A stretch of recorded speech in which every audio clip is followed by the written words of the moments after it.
Bonjour, de retour avec vous en 2017 et on commence l'année avec les nouveautés du mois de novembre et décembre que je n'avais pas eu le temps de regarder avec vous. Donc j'ai été un petit peu malade les dernières semaines. Je le suis encore d'ailleurs, vous allez le remarquer probablement dans ma voix. On va faire une petite vidéo là, pour faire le tour de ce qu'on a reçu. Je commence tout de suite avec un cherche-et-trouve. Donc, ça s'appelle Cherche-et-trouve dans la maison. C'est un cherche-et-trouve qui est quand même super intéressant. On va avoir des illustrations, par exemple, dans la maison ou à l'extérieur de la maison.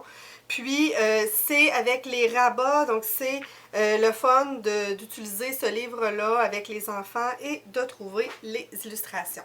Nous avons aussi reçu 2 livres de la collection Mes petits héros. C'est, dans le fond, on suit les aventures de Gus. Donc, ce sont des livres pour les enfants d'à peu près 2-3 ans et plus. Tout juste avant les fêtes, on a reçu ce magnifique album de Thierry Dedieu. Ça s'appelle Les bonhommes de neige sont éternels. C'est un album qui va en fait relater l'histoire d'un bonhomme de neige qui est un petit peu inquiet parce que le printemps arrive et que va-t-il se passer avec lui? Va-t-il fondre?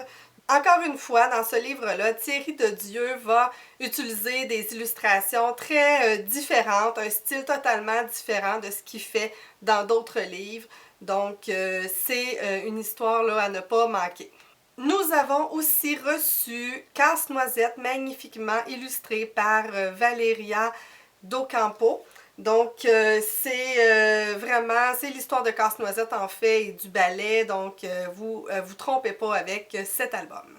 Côté livre-jeu, pour les enfants d'à peu près 5 ans et plus, mais je dirais même 6 ou 7 ans, on a reçu celui-ci, c'est un livre-jeu, ça s'appelle Drôle de jeu. Et c'est un livre dans lequel l'enfant qui lit le livre va devoir réussir les énigmes pour progresser dans l'histoire, pour que les personnages puissent progresser dans l'histoire. Je dois avouer qu'on a eu pas mal de plaisir, Xavier et moi, à faire ces petites activités. Nous avons aussi reçu Les Méchants. Donc, dans Les Méchants, c'est un peu, ça ressemble un peu à une bande dessinée avec un style très éclaté au niveau des illustrations. C'est un livre dans lequel on va retrouver des méchants, le loup, le requin, etc. Puis, ils vont décider qu'ils veulent faire des bonnes actions. C'est très, très drôle. Donc, un autre livre que je vous suggère, c'est pour les enfants de 7 ans et plus. Pour les enfants qui aiment beaucoup le hockey, le 3e tome de la série Schlack d'Yvon Brochu est maintenant en librairie. Ça s'appelle Droit au but.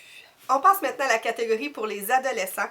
Donc, on a reçu Pour Élise de Claire Daigneault. C'est l'histoire de 2 enfants qui s'en vont dans un salon du livre puis qui vont rencontrer un homme qui va leur parler de leur livre. Puis c'est un peu saugrenu l'histoire qu'il va raconter. Donc, c'est ce qu'on va avoir dans cette histoire-là. On a reçu aussi le 5e tome de la série Zach et moi. Ça s'appelle Le vrai du faux. C'est de Marie-Josée Soucy. On a aussi reçu la partie 1 et la partie 2 du 7e tome de la série Bin, qui est une série humoristique. C'est vraiment pour les adolescents, je vais dire avertis, parce que ça parle vraiment de sexe. Là, en fait, le petit garçon, Bin, est vraiment obsédé par le sexe. Là. Donc voilà, c'est une série à ne pas manquer si vous avez lu les autres tomes. Je termine la section adolescent avec Dan et Célia.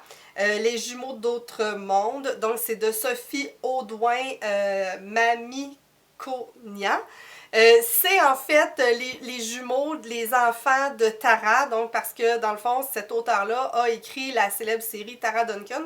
Donc, c'est vraiment l'histoire qui se poursuit avec ses jumeaux. Donc, c'est une nouvelle histoire à lire donc, dans ce monde fantastique-là. Pour les adultes maintenant, on a reçu L'héritière de la honte de Chantal Côté. En fait, ça va être l'histoire d'une femme qui a été abusée, qui a été violée quand elle avait 11 ans et qui a un petit peu de difficulté rendue à l'âge adulte là, avec ça parce qu'elle a été écorchée dans le fond par la vie. Donc c'est ce genre d'histoire-là dans ce roman-là. Et on a reçu aussi un essai Homo carnivorus, l'impact de l'alimentation carnée de Michel Leboeuf et Michel Quintin. Donc c'est un livre dans lequel on va regarder à toutes les époques l'alimentation des êtres humains. Je veux aussi prendre quelques minutes pour vous parler d'un livre à colorier. Ça s'appelle Colore ta vie. C'est une initiative de Diane Gamache. C'est un livre à colorier pour les adultes, en fait, qui sont sur le point de mourir ou qui ont un peu de difficulté à colorier. C'est, dans le fond, un artiste de la région de Drummondville qui a fait les images, les dessins. Il a aussi pris soin de tout colorier chacune des illustrations, comme ça, si la personne ne sait plus trop quelle couleur utiliser pour faire son dessin, bien, elle peut se fier aux dessins qui ont été faits. Tous les fonds pour la vente de ce livre à colorier-là iront à la Fondation René Verrier. Donc, je vous invite à vous procurer ce livre-là à partir du site web de la Fondation René Verrier. Je veux terminer avec 3 bandes dessinées qu'on a reçues en fin d'année. Un coup de cœur, ça s'appelle ici Le loup en slip de la série Les vieux fourneaux. C'est un livre qui est vraiment très drôle. En fait, c'est un loup qui terrorise une ville, mais du jour au lendemain, du moment où il va se mettre un slip, il va arrêter de terroriser tout le monde. Et comme toute l'économie de la ville est basée sur la peur du loup, ben tout s'écroule, puis là, on ne sait plus trop quoi faire. Donc, c'est vraiment, vraiment très drôle. J'ai adoré cette histoire-là. On a aussi reçu Magritte, ceci n'est pas une biographie. Donc ça, c'est le fun parce que ça nous permet de connaître un petit peu plus l'histoire de Magritte, mais de façon tout à fait ludique, parce qu'en lisant une bande dessinée, on n'a pas l'impression qu'on apprend des choses ou que c'est pas ardu pour en apprendre sur cet artiste peintre-là. Donc, ça complète nos nouveautés pour le mois de novembre et décembre. Donc, on se revoit très prochainement pour une autre capsule de pause lecture.